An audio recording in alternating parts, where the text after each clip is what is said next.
یہ جو پہلوانی کرتے ہیں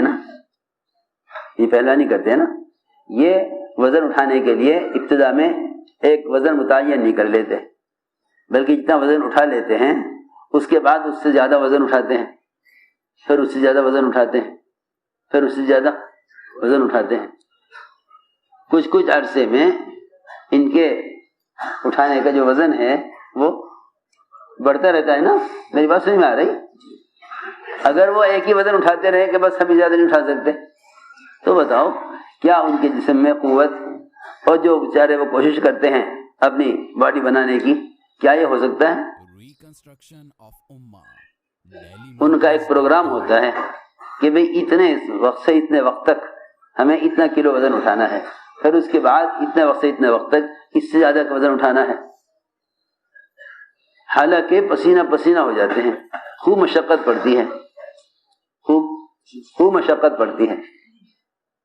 فرماتے تھے اگر اس کام کو امت کی استعداد کے اعتبار سے لیا گیا تو پھر ان کی صلاحیتیں اور ان کی استعداد کا رخ باطل سے حق کی طرف پھرے گا نہیں۔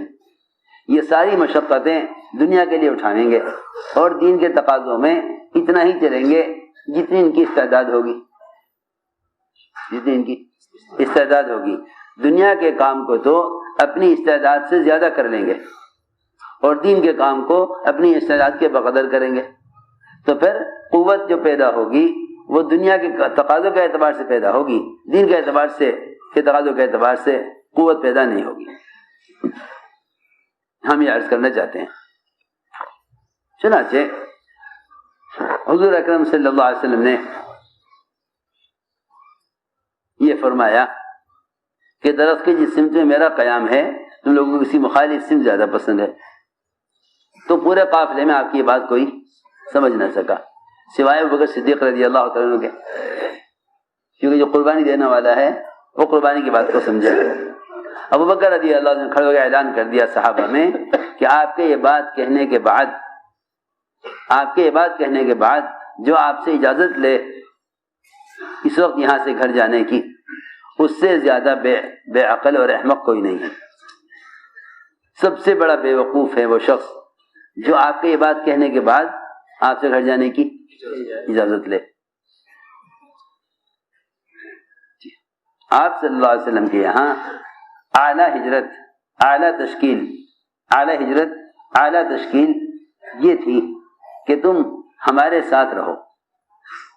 ادنیٰ ہجرت یہ تھی کہ تم اسلام قبول کر کے اپنے علاقے میں چلے جاؤ، جب کوئی تقاضا پیش آئے تو ہم تمہیں بلا لیں، اس وقت تم آ جاؤ۔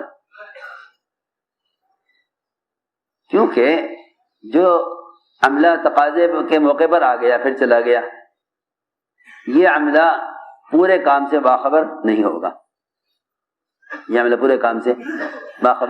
ہوگا، اس لیے کہ یہ اپنے مقام پر اپنے دنیاوی تقاضوں میں مشغول ہیں، یہ دینی تقاضوں میں مشغول ہیں، انہیں یہ نہیں معلوم کہ اس وقت مرکزی مقام پر کیا تقاضا ہے۔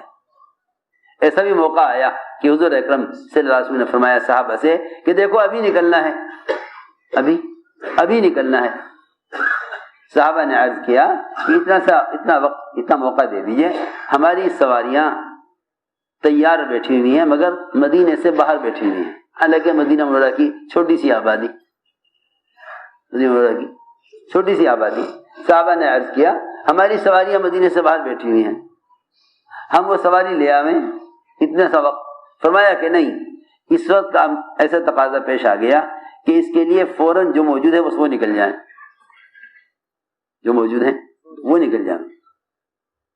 وہاں صاحب فرماتے تھے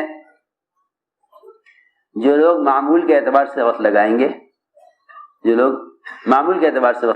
سنو عجیب بات ہے، فرماتے تھے جو معمول کے اعتبار سے وقت لگائیں گے شاید ان کی ذاتی زندگی تو دین پر آ جائے، مگر ایسے لوگوں سے دنیا میں کوئی دینی انقلاب نہیں آئے گا۔ جو لوگ معمول کے اعتبار سے وقت لگائیں گے شاید ان کی ذاتی زندگی، انفرادی زندگی تو دین پر آ جاوے، لیکن ایسے لوگوں کے ذریعے دنیا میں کوئی دینی انقلاب نہیں آئے گا۔ اس لیے حضور اکرم صلی اللہ علیہ وسلم نے فرمایا کہ سمجھدار بات کو لے کر آگے بڑھانے والے، بات کو سمجھ کر اس کی تنفیذ کرنے والے، وہ کسی بھی علاقے میں کسی بھی ملک میں ہوں، وہ حضور اکرم صلی اللہ علیہ وسلم کے ساتھ مستقل ساتھ رہیں۔ اس لیے میں نے عرض کیا کہ آپ کے یہاں تشکیل اعلیٰ تشکیل یہ تھی کہ ہمارے ساتھ رہو، اور یہ تشکیل بھی حضور اکرم صلی اللہ علیہ وسلم نے واصل ابن اسقع کی جو اسی وقت اسلام میں داخل ہوئے تھے، اسی وقت اسلام میں داخل ہوئے واصل ابن اسقع، جبھی تو اسلام لائے، جبھی تو اسلام لائے۔ آخری صف میں انہوں نے آ کر نماز پڑھی، انہوں نے مسلمانوں کے ساتھ، حالانکہ ابھی اسلام قبول نہیں کیا تھا، آخری صف میں آ کر نماز پڑھی۔ حضور اکرم صلی اللہ علیہ وسلم نے محراب سے دیکھا کہ آخری صف میں ایک نیا آدمی آیا ہے۔ آپ اپنے مسجد کے سارے مصلیوں سے براہ راست واقف تھے۔ یہ تھی اصل بات کہ پورا مجموعہ وہ آپ کے ساتھ ایسے جڑا ہوا تھا کہ آپ صلی اللہ علیہ وسلم اپنے مسجد کے سارے مصلیوں سے واقف تھے۔ جیسے آپ کے گھر کا کوئی فرد غائب ہو جائے، کھانے پر نہ آئے اور آپ بیٹھے تو آپ کو محسوس ہو بھائی فلاں آدمی کھانے پر نہیں ہے، تقریبات ہوتی ہیں، ایک رشتہ دار، ایک دوست اگر نہیں ہے تو اس کی کمی لوگوں کو محسوس ہو جاتی ہے۔ لیکن یہ کیسا مجموعہ ہے کام کرنے والا کہ جنہیں کسی ساتھی کا غائب ہونا محسوس نہیں ہوتا۔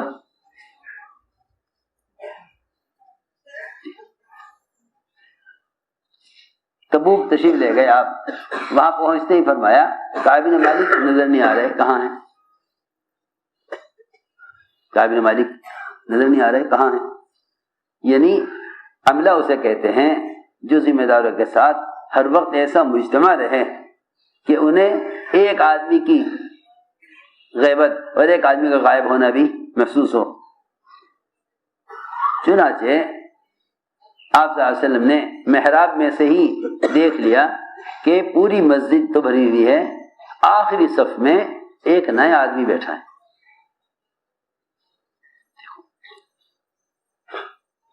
آخری صف میں ایک نیا آدمی بیٹھا۔ ہم تو اپنے مسجد کے روزانہ کے مصلیوں کو بھی نہیں پہچانتے، صرف انہیں جانتے ہیں جن کے ساتھ ہمارا وقت لگا ہے یا جو روزانہ جڑتے ہیں، انہیں جانتے ہیں صرف۔ آپ سارے مصلیوں کو جانتے تھے، اس لیے ایک نیا آدمی، ایک نیا چہرہ آپ کو محسوس ہوا کہ آدمی نیا آیا ہے، تو آپ محراب سے اٹھ کر خود آخری صف میں ان کے پاس گئے، واصل بن اسقع کے پاس خود اٹھ کر گئے، ملاقات کی، پوچھا کیسے آنا ہوا؟ نے کہا میں اسلام قبول کرنے کے لیے آیا ہوں۔ آپ نے فرمایا کہ ہاں یہ دین تمہارے لیے بہتر ہے، آپ نے فرمایا کہ اے واصلہ ہجرت بھی کرو گے؟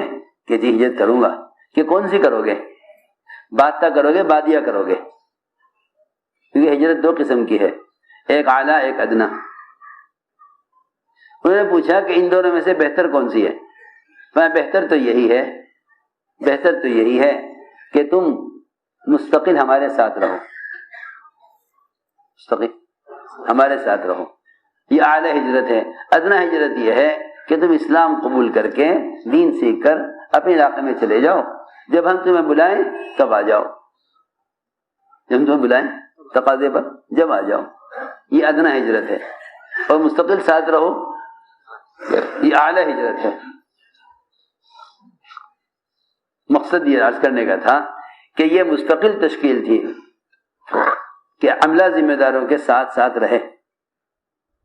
یہ بھی تھا کہ بھئی ایسے بھی لوگ ہیں کہ اسلام قبول کر کے دین سیکھ کر اپنے علاقے میں چلے جائیں، کوئی تقاضا آ جائے تو آ جائیں، پر کوئی تقاضا نہیں ہے تو اپنے علاقے میں رہتے ہوئے کام بھی کریں، اپنے علاقے میں رہتے ہوئے خود دین پر چلیں۔